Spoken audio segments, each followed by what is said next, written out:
I'm afraid I'm not the only one of the opinion that the A Good Girl's Guide to Murder show was more than disappointing.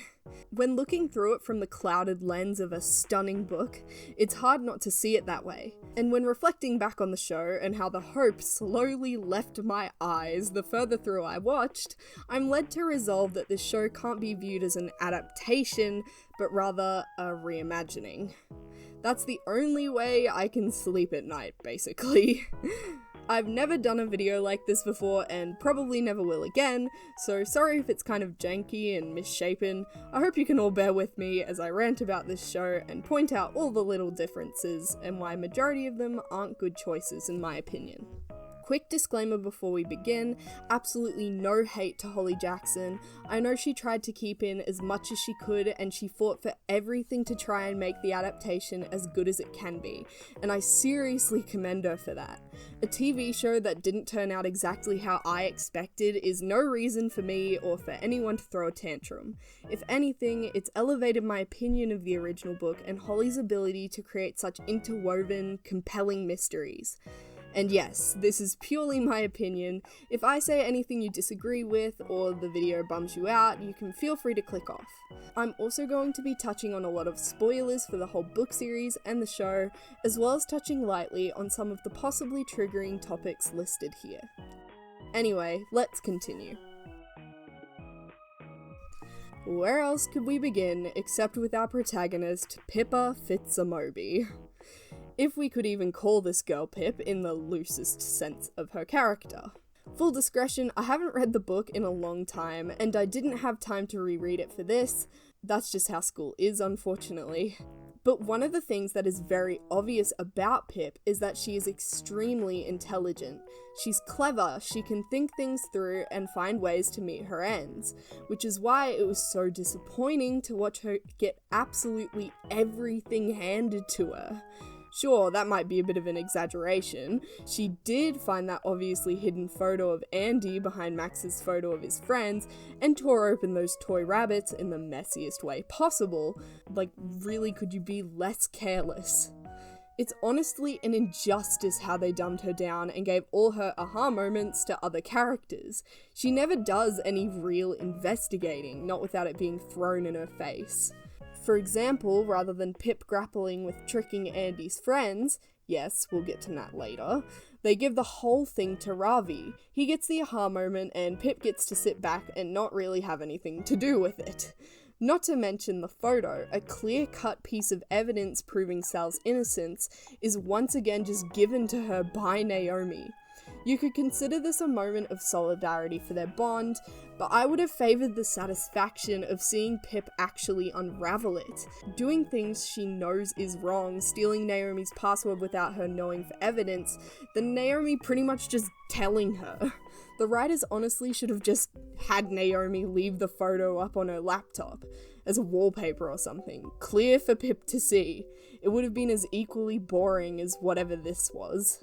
They also lost further significance to this photo because Pip and Ravi don't actually retrace Sal's steps. This Pip is too careless about the airtightness of this case. She's just like, there's no way he could have killed her, and doesn't even bother to prove this hypothesis. The true euphoria of proving Sal's innocence comes from all the effort Pip put in to prove it. After all that struggle and uncertainty, the show doesn't give the same feeling at all due to it not actually allowing Pip to solve the case. Another thing the series lacked was Pip's POV. Sure, she's the main character and dictates majority of screen time, but we don't really know what's going through her head. And I don't know, maybe it would be too tacky or zany or something to actually hear Pip's thoughts, but there's a simple solution to that.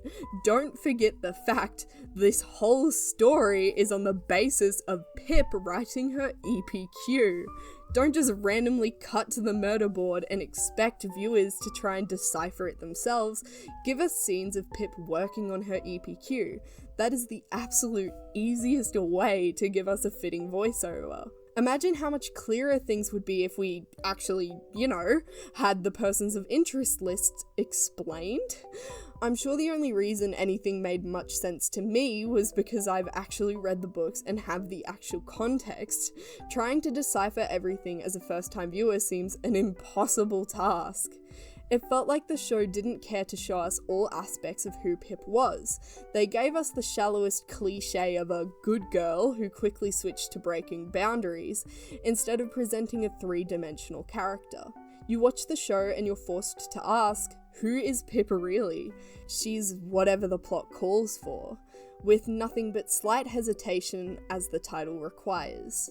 We don't really know what's going on in her head, we barely see her investigate, and the story is far worse for it. What on earth was up with these two in this show? Or I guess you could say one of these two, since Stanley literally does not exist. And no, a newspaper clipping no one will see unless they're looking for it doesn't count. Howie, oh Howie, why are you at a party for teenagers in the catacombs? Why would you do this, BBC? This is another case of robbing Pip of investigating. Rather than stealing Howie's number off the guy at the party's phone, he just brings her to Howie, brings her straight to him. The reason I find this so frustrating is that investigating Howie was a whole thing in the book. Howie became the person of interest for a time. Pip convinced it was him. So why do we see him once at a party for teenagers and never again? They chose to prioritize getting the friend group into the calamity party, making that the big drama instead. Tell me, what sounds more thrilling? Staking out a drug dealer, tracking him down and confronting him, or scrolling on Instagram trying to find the location of some high school party? And then we have the actual crime of no Stanley. In the first book, Pip interviews Stanley as he had done a lot of reporting on Sal, and I think it was a very important scene to include regardless of his significance to the second book. Throughout the whole thing, there is a commentary on race, the double standard between Sal and Andy. Sal, a promising guy with a bright future, is demonized. He isn't the alleged murderer of Andy, he is the murderer of Andy. While Andy is a perfect angel, though we learn she was not. And this is not clearly seen in anyone other than Stanley. He is very biased, making Sal seem an absolute villain. You might say it's too on the nose, that it ruins the subtlety of the theme, but I would disagree because there are 100% people in positions like Stanley with influence over the public opinion who do or would do this.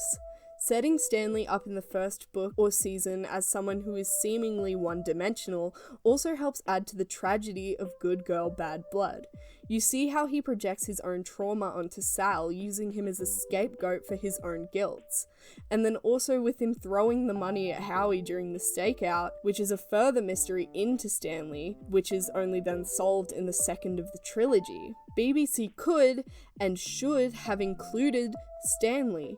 Even if the show didn't get picked up for a second season, there is a whole book series curious people could read to fill in the loose gaps. I'm writing this with the assumption we will be getting a season 2, which then leads me to wonder, how are we going to do it? There's no way to elegantly introduce Stanley. We'll probably just get some random exposition. Like, we could have at least mentioned him. Seriously, we got a Jamie mention and no Stanley. Or, you know what? They'll probably find a way to retcon Stanley altogether and replace him with Nat Da Silva or something, who knows. Whose dog is this? Oh, that's right. We saw him in the first episode and then he basically disappeared until he was a plot point. Watching the show, it felt very much like they were expecting me to cry simply because a dog died. I consider myself to be quite an empathetic person. I cry watching silly things, and it doesn't take much to make me tear up, and yet my legitimate reaction to this was, why should I care? Why should I care about this fictional dog? We met him twice. You can imagine that by this point I was just so tired of being disappointed. I'd venture to say that the reason most people cry when animals die in other media is because we get attached. We get to know the pet, who it is, how loved it is. You see it on screen and it's after forming that connection that it hurts. But how could it hurt when we barely saw Barney? I honestly forgot about him, and then we get to him being kidnapped, and I had to rack through my brain and be like, ah yes, there is a family dog I should probably care about. They wanted the payoff of my tears without any actual setup. I don't give two hoots about this dog. The whole thing just felt so anticlimactic. In the show, Barney dies by a hit and run, which of course is horrible, but in the book, oh my gosh, in the book, how many times am I going to say that? But anyway, yes, in the book, Barney drowns in a lake.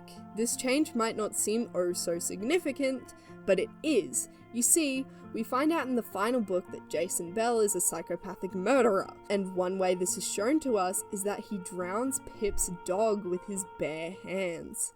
Absolutely disgusting. He's not real, but the idea of it makes my skin crawl. This single act shows how sadistic this man is, and a hit and run definitely does not give the same effect. He went past, hit the dog, and drove on. That's still horrible, but Jason doing intentionally what any normal person could do on accident does not give the same visceral reaction inside of me. There's too much disconnect between the act and the person, which kind of just shows how BBC wasn't really thinking about setting up for the next 2 seasons. Of course, Jason will still be an insane murderer, but it won't have all those little things that seem off clicking into place the more the story is uncovered. Becca is a traumatized teenage girl who has been caught in an extremely dark situation. It's one of those situations where rationally I know what she did was terrible, but I also can't stop myself from sympathizing with her.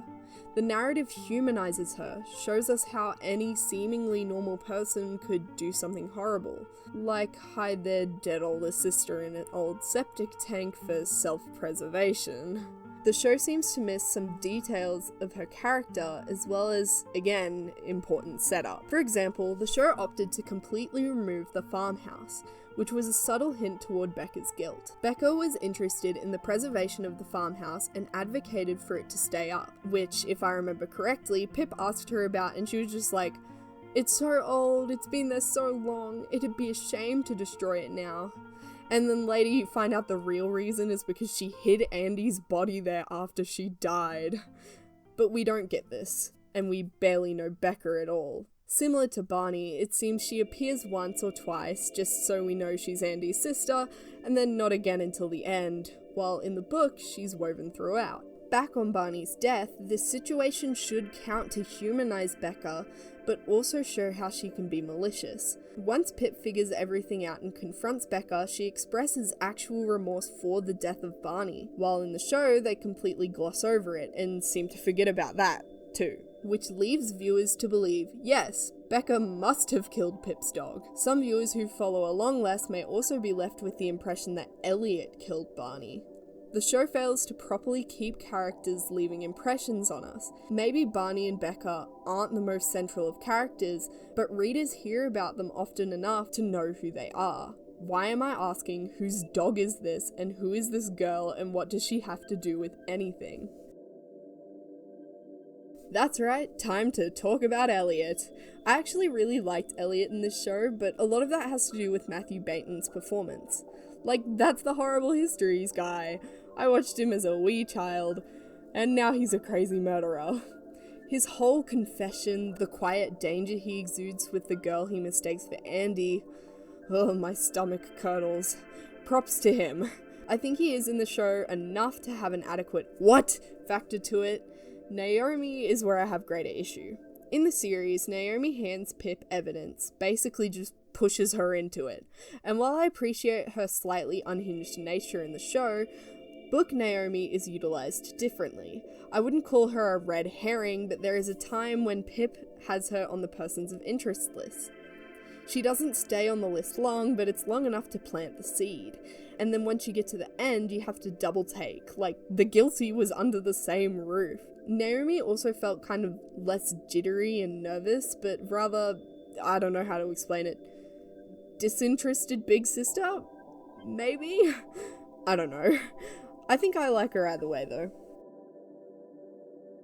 Isla Jordan is a woman found in Elliot's attic, and the show and series presents us with two different kinds of what the heck.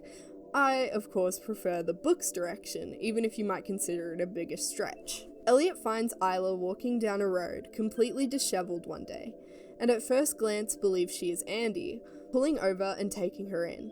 Where the two stories diverge is that in the book, Isla has mental disabilities and through Elliot's own delusions and prompting, believes that she is Andy. In the series, Isla does not have the same disabilities, and Elliot and she know that she isn't Andy. Rather, Elliot confesses everything he did to her and holds her captive so she can't report him. Why I find the original to be more effective is that you can see Elliot's spiral. He truly believes he is a good person. He accuses Andy, a minor, of seducing him. He says he only killed Sal so he could stay with his daughters, and he convinces himself that Isla, who is clearly not Andy, is, and keeps her as a pet so he can comfort himself and still believe he is good. He makes excuses for himself everywhere he can so he doesn't have to live with the guilt. Sure, in the show he talks with Isla or begs for her reassurance that he is good, but he still holds a girl he knows isn't Andy hostage. He can't think he's doing the right thing. He tells Pip in the book that he'd built a good life for Andy caged in the attic. He can't make the same argument for this iteration of Isla. If he believes Isla is Andy, even if in the back of his head he knows she can't be, he can still make the argument he's doing good, helping Andy. If he doesn't, how can he even attempt to rationalize keeping Isla as a good thing? While both outcomes are out of selfish intent, one is arguably more rational to a perpetrator's brain than the other. Nat Da Silva. What did they do to you, girl? BBC, what did you do to her? Why is she friends with Andy? I honestly can't come up with a reason other than they were trying to save money on actors, because who would do this? Nat Da Silva was a pretty new girl at school who Andy felt threatened by. As such, Andy did some disgusting things to this girl. This is what initially broke the Angel Andy image. We learn what this girl is really capable of. You could argue the fact that they are friends makes Andy more malicious, and yes, leaking compromising photos of your friend is disgusting, but she is so unrelenting to Nat, a girl she never even knew. The show also seems to forget about this and ignore how it affects Nat's character, favouring the "Andy was my friend, how could you say something like that?" before promptly forgetting about her the next episode later as well.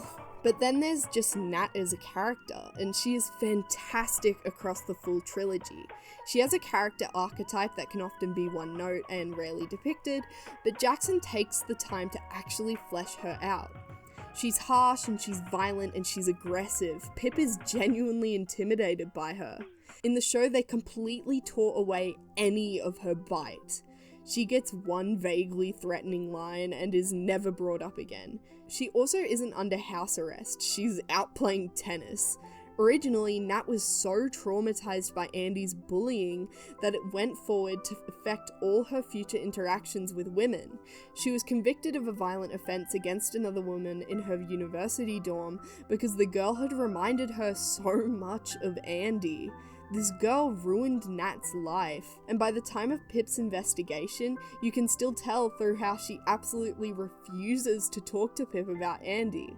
Over the course of the series, Nat grows and changes, becoming mentally healthier and finding people who will support her, like Jamie and, in the end, Pip. While this does happen in the background, seeing someone like Nat, who has gone through absolute hell, grow beyond that is truly inspiring. I love Nat, and it really kills me how underutilized she is. This isn't Nat, not really. It's more like Chloe or Emma, Andy's friends in the book. Now I'm just going to talk about some other littler things before we get into the things I liked. Starting with Max. There's a lot about his situation that I don't feel comfortable discussing, but I still have a couple things to mention. First off, he accuses Pip of trying to pin the whole thing on him, and I had to do a double take, because when was that the case? Maybe I'm just bad at picking up context clues. Also, Pip never got a recording of him confessing to the disgusting things he did, which, again, is important setup for this whole part of the narrative later on. The BBC is certainly not thinking in the long term here, like, really? The stupid, pointless drama with Pip's parents, why? This is the main reason I consider the show a reimagining, because taking things out and changing settings is one thing, but adding stuff is a whole other story. I mean, I get what they were trying to do here, the whole Sal parallel and the I can't trust my own judgment, anyone could be bad, but just no. Do I need to elaborate? It's pointless. Give me Stanley, not this stupid drama. Also, why does Victor call Pip chicken instead of pickle? That's so silly. Something that infuriates me far more than the stupid family drama is the third act breakup thing. It's literally got me like, Words cannot describe how greatly infuriated I am. I don't remember if this happens in the book, but I don't think it does because I hold Jackson in higher regard than to pull this kind of crap. It happens, and anyone who has ever watched a TV show or a movie knows Ravi is coming back. And the marshmallow, why? That's my greatest question about these editions. Why? Give us Stanley and a proper Howie investigation, not this time-wasting, whatever cliche drama. They changed the ending as well.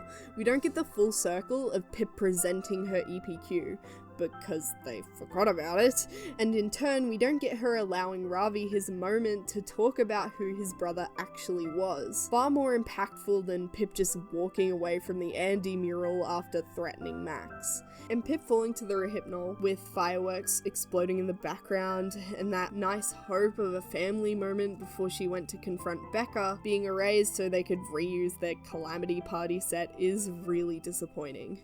Imagine all the cool shots they could have done, cutting between the pulsing lights of the sky and Pip's adrenaline. Oh well. Also, no D.I. Hawkins. I don't remember him being super relevant to the first book, but having a face to the police chief is important because, yes, his and Pip's relationship should be pre-established for a second season. And how about we put a face to the Kilton police incompetency outside the horrid Daniel Da Silva? Speaking of, he was dating Becca in this instead of being married. They just completely really did not want to include Stanley at all. It's kind of comical. Here we go, now I can be nice. It only took 5 pages of ranting to get here. Sorry everyone who worked on the show, I'm sure you're amazing and I've just come to rain on the parade. I'm not usually a hater, but I just really, really love the book, okay? I will preface with this, I consider this a solid show. I imagine I would probably enjoy it if I hadn't read the books. Like, as mad as I was about Isla and Becca and Pip's investigating, the twist is hard not to consider shocking. Unless you're a super detective, I guess. Something that really stood out to me was Pip and Kara's friendship. If there's one thing they got right, it's them. They have such a sisterly bond, and you can tell they'd go through anything alongside each other. Pip and Kara are so wonderful, I love them so much. Ravi was great. I loved the moments between him and Pip, even if him leaving at the end and coming back was stupid. Then we just have the whole casting. Fantastic, great work everyone. They were amazing actors and amazingly casted. I love Pip's whole friend group, they were so fun. A bunch of misfit, unpopular kids, how could you go wrong with that? And I am so in favour of redacting Ant, he was so annoying. This is a change I can get behind because I can see how they're going to use it to lure Lauren away from the group. It made me very sad seeing 3 girls get along knowing what's going to happen in the end. While I complained about not enough focus on Pip's POV, I did like seeing Andy and Sal having their own scenes. I did choke up a bit when they were talking about their future running away together right before the tragedy. Seeing the hopeful teenagers they were was heart-wrenching. Despite being quite sensationalized, I thought the sets were really cool. Is a high school party being set in the catacombs logical? Heck no, but it was still really fun. Josh's party looks like it must have been so much fun to film, and the town they set Little Kilton in is so cute. I love it. But honestly, I would give up the catacombs in Josh's party if it meant we had room in the budget for Stanley. Please. I thought it was pretty chilling how the clips we see of the Calamity Party turn out to be from Becca's perspective too. Good touch. What a rant this has been. In closing, I want to reiterate that I still think the show is good for what it is, but it's not the book. As unfortunate as this is, it's a reimagining. Worse than the book, but not bad. Since I am tainted by the gold that is the original, my skewed perception only allows me to see the show as mid. But if we ignore all my silly little comparisons and nitpicks, it stands fine on its own. Not as good as it could have been, but it's not like it's the worst show I've ever seen in my life. If anything, watching the show has rekindled my love for the books and has skyrocketed my respect for Jackson and her writing skills. Kudos to everyone who worked on the show. Even if I was kind of disappointed, I'm sure there's tons of people out there that will find the show and fall in love with it. I hope it's successful and we see improvement in a second season. In the off chance Holly Jackson does somehow see this video, I absolutely adore your books. They are fantastic and have been a massive bonding experience between me and my friends. Even if 5 Survive absolutely ripped me apart, at least I got to read my friend's commentary through my tears. Also, props to you for getting through this whole thing. I would not have been able to. Anyway, thank you to everyone who made it through this mess of a video.